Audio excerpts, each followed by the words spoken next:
Today I'm going to be talking about Microsoft's refund policy and an interesting conversation I had with a supervisor. Now, I initially submitted a refund for Robocop because the game had a game-breaking bug. When I submitted for this refund, there was no fix. I personally discovered a fix after at least a handful of hours of testing, finally came up with a workaround. Granted, it's not always the case that myself or somebody else will find a fix for something like this.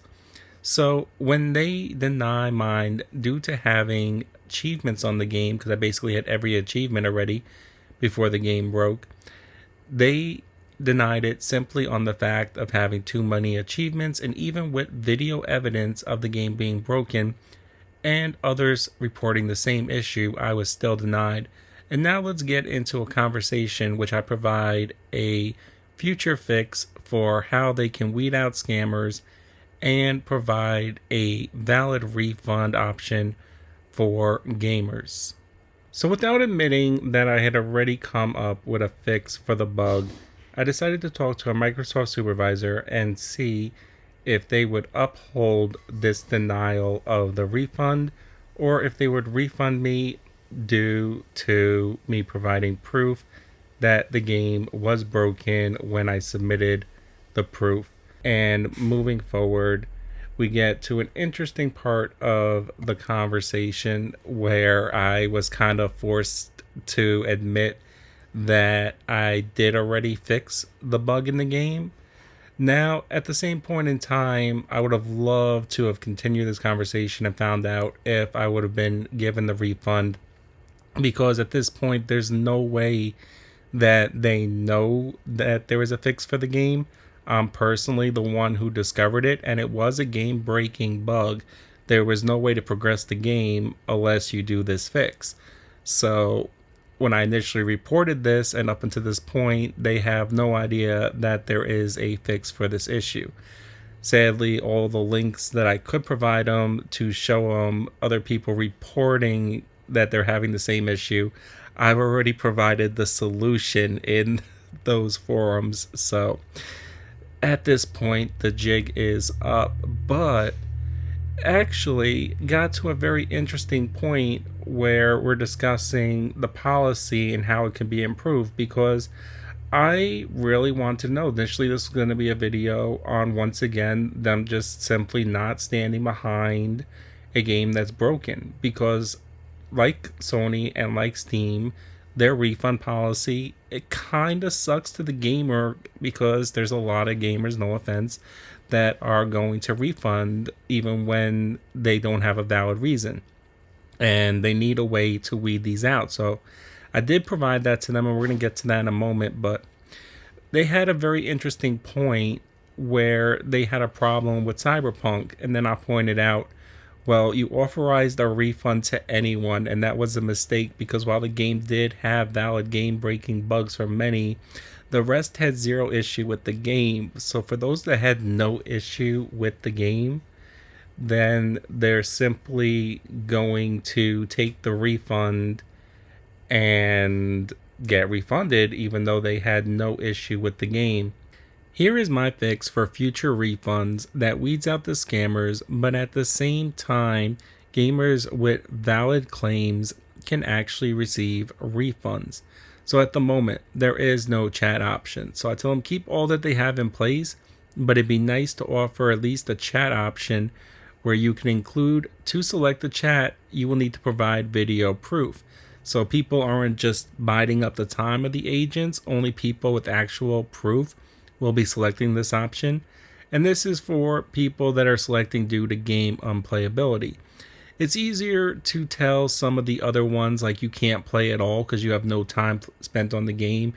But unplayability is one of those ones that is harder to prove. But with video proof and other people reporting similar issues, it is easy to prove. So at least offer the option for gamers to submit Twitch highlights or videos like I submitted, and then decide if the refund is valid based on the videos combined with at least some other people reporting the same issue. So if you have video proof of the issue and there's others reporting the same issue, you should be refunded. Granted, I realize there is a very small percentage of people that probably can't record for any reason, but let's exclude the less than 1% for the moment. And if a bug is truly game breaking, the player is stuck and can't progress, so there really is no reason why they can't record the issue.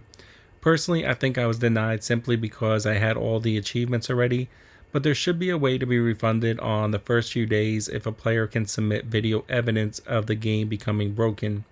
Too many of today's games break on day 1 updates, week 1 updates, patch updates. Game was broken all along. 3 days after the game is launched, players find that the game is broken, and maybe it's just 1% of players, 5% of players that encounter this game breaking bug, but this breaks it to the point where they simply can't progress the game. Well, those 1 to 5% or however many players should be entitled to a refund, and we can't solely judge off time played or achievements received. Not with today's games.